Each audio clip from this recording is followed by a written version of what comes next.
এটা হচ্ছে আমাদের ভাষা আন্দোলনের উপর একটা বই, মানে এটা একটা গবেষণা গ্রন্থ আর কি। একটা একটা একটা মানুষের জীবনকে বাঁচতে হলে, জীবনকে জানতে হলে, বিশ্বকে জানতে হলে, দেশকে জানতে হলে বই পড়া দরকার। দর্শক, শুভেচ্ছা জানাচ্ছি পড়ো বাংলাদেশ কর্মসূচির পক্ষ থেকে। আজ আমি এসেছি নওগাঁর সাপাহার উপজেলার থানা রোডে। এখানে রয়েছেন একজন ব্যবসায়ী, দেখতে পাচ্ছেন, কারণ আপনারা ভেতরটাও দেখতে পাচ্ছেন। তো এটার যিনি স্বত্বাধিকারী তিনি হলেন আমার মিজান ভাই। তো মিজান ভাইয়ের সাথে আজকে আমরা বই নিয়ে কথা বলবো এবং মিজান ভাইয়ের জন্য আজকে বই নিয়ে এসেছি। আশা করি তিনি এখান থেকে বই নেবেন এবং পড়বেন। তো মিজান ভাই কেমন আছেন? জি আলহামদুলিল্লাহ, আমি ভালো আছি। আপনি ভালো জি আছেন? হ্যাঁ, আমিও ভালো আছি। কেমন চলছে ব্যবসা বাণিজ্য? জি আলহামদুলিল্লাহ, আল্লাহর রহমতে আল্লাহ ভালোই চালাচ্ছে, শুকরিয়া আল্লাহর কাছে। যাক, তো আপনি তো ছাত্র জীবন শেষ করার পর এখন পেশাগত জীবন, জি আমার ব্যবসায়ী জীবন চলছে। জি জি জি। তো যখন আপনি শিক্ষার্থী ছিলেন তখন তো বই পড়েছেন। হ্যাঁ পড়েছি মোটামুটি। এখন এই পেশা আসার পর কি মনে হয়, জীবনে কি আর বই পড়ার দরকার আছে? অবশ্যই, একজন মানুষের জীবনকে বেঁচে থাকতে হলে, তার জীবনকে জানতে হলে অবশ্যই তাকে বই পড়তে হবে, এটা মাস্ট। কতদিন পর্যন্ত পড়তে হবে বলে মনে হয়? লাইফে যতদিন বেঁচে থাকবে, যত সে সুস্থ থাকবে, একটা বই পড়া তার একটা প্রয়োজন। বাহ, খুব সুন্দর কথা আপনি বলেছেন, যে আপনি যেভাবে চিন্তা করেন খুব ভালো লাগলো। তো আপনার বই পড়ার গল্প একটু শুনতে চাই। আপনি কি বই পড়েন নিয়মিত? পড়ি মোটামুটি, যখনই সময় পাই তখনই পড়ি। তবে আমি বেশিরভাগই ইসলামী মাইন্ডের বইগুলো বেশি পছন্দ করি। অন্যদের বই তেমন আমার ভালো লাগে না, আমার ইসলামী মাইন্ডের বইগুলো আমার কাছে বেশি পছন্দ। জি ঠিক আছে। তারপর আপনি পড়েন তো? হ্যাঁ পড়ি, সেগুলো পড়েন? হ্যাঁ ইনশাআল্লাহ পড়ি আমি। আচ্ছা, আর এর বাইরে অন্য কোনো বই বা অন্য কোনো লেখক এরকম? না, আমি তেমন বাইরে কোনো লেখকের তেমন আমি বই খুব একটা পড়া হয়নি। আচ্ছা আচ্ছা। তো আমার কাছে কিছু বই আছে। হ্যাঁ জি। তো আমার এখানে যে বইগুলো আছে আপনাকে একটু দেখাই। সেটা হলো, বেশ কিছু বই আমি নিয়ে আসছি এখানে। এটা হচ্ছে আমাদের ভাষা আন্দোলনের উপর একটা বই, মানে এটা একটা গবেষণা গ্রন্থ আর কি। এটা জান্নাতুল বাকিয়া কেকা নামে এক গবেষক লেখক, উনি অবশ্য সাংবাদিক, উনি এটা লিখেছেন। তারপরে হচ্ছে শরৎচন্দ্রের একটা উপন্যাস আছে দেবদাস। আমার এখানে আছে কাজী শোয়েব সাবাব, আমাদের নওগাঁ জেলার একজন কবি আর কি।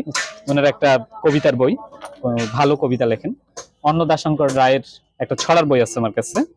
তারপর এটা হচ্ছে আল মাহমুদের একটা উপন্যাস রাগিনী। এটা আমার সবচেয়ে প্রিয় লেখক। এটা আপনার প্রিয় লেখক? জি জি। আচ্ছা আচ্ছা, আপনার প্রিয় লেখকের বই চলে আসে। আরো দুইটা বই আছে দেখাই। এটা হচ্ছে, এবং বইটা মূলত আমরা বলতে পারি একটা নিরীক্ষাধর্মী কাগজ, লিটল ম্যাক যা বলেন না কেন। এটা হচ্ছে বই বিষয়ক বই, মানে বই সম্পর্কিত জানতে হলে এই বইটা খুব সুন্দর। আর এটা একটা ইংরেজি ভার্সনের বই যদিও বা। তো এই বইটা হচ্ছে যে আমাদের বাংলাদেশের যারা অনেক বড় বড় শিল্প উদ্যোক্তা, যারা শীর্ষ অবস্থান করছে বা সিইও হিসেবে বিভিন্ন কোম্পানির দায়িত্ব পালন করছেন, তাদের থিঙ্কিং নিয়ে একটা বই আর। তো এই মোটামুটি বই আমার এখানে ছিল। তাহলে আপনি কি আপনার প্রিয় লেখকের বই নেবেন নাকি অন্য কোনো বই নেবেন? আপনি একটু দেখেন। আমার প্রিয় লেখকের বইটাই আমি নিব। প্রিয় লেখক বলতে আপনার কবি আল মাহমুদ। জি জি, কবি আল মাহমুদ। বাহ, কবি আল মাহমুদ আপনার প্রিয় লেখক না? তাহলে এই বইটা আপনাকে জি জি এটা আমার আমি তুলে দিতে পারি। আচ্ছা, যেহেতু তুলে দিচ্ছি, আমরা একটু দর্শককেও দেখাই। দর্শক, মিজান ভাইয়ের প্রিয় লেখক হচ্ছেন আল মাহমুদ। তো তার একটা বই এখানে ছিল, রাগিনী, একটা উপন্যাস বা উপন্যাসিকা, এটি তুলে দিলাম। তো মিজান ভাই, আপনি বইটা নেন, আমি এই বইগুলো আমার কাছে রেখে দিচ্ছি, এগুলো অন্য পাঠকদেরকে দিব। পাশাপাশি ওই বইটা পড়া শেষ হয়ে গেলে এখান থেকেও আপনি বই নিতে পারবেন, তাতেও কোনো সমস্যা নাই। এখন কথা হলো যে আপনার ফোন নাম্বারটা আমাকে এখানে একটু লিখে দিবেন, কারণ আপনার বইটা পড়া শেষ হয়ে গেলে আমি আপনার সাথে যোগাযোগ করতে চাই। পাশাপাশি আরেকটা বিষয়, এখানে নাম লিখবো কি আমি? না, শুধু ফোন নাম্বার দিলেই হবে। আপনার নাম তো শুনে নিয়েছি, ফোন নাম্বারটা থাকলে আমি আপনাকে ফোন করে শুনতে পারবো যে আপনি বইটা পড়া হয়ে গেল কিনা। জি, আর আমি যাওয়ার আগে আপনাকে আমার ফোন নাম্বারও দিয়ে যাব, আপনি সেখানেও আমার নাম্বারও পাবেন, সে সাথে আপনিও কল দিতে পারেন। এটা আমি রাখলাম। এখন কথা হচ্ছে যে আজকে তো বই দিতে আসছে। জি জি জি। বই আপনি পেলেন? হ্যাঁ আমি বই পেয়েছি ইনশাআল্লাহ। আচ্ছা, একটু বইটা হাতে নেন তো।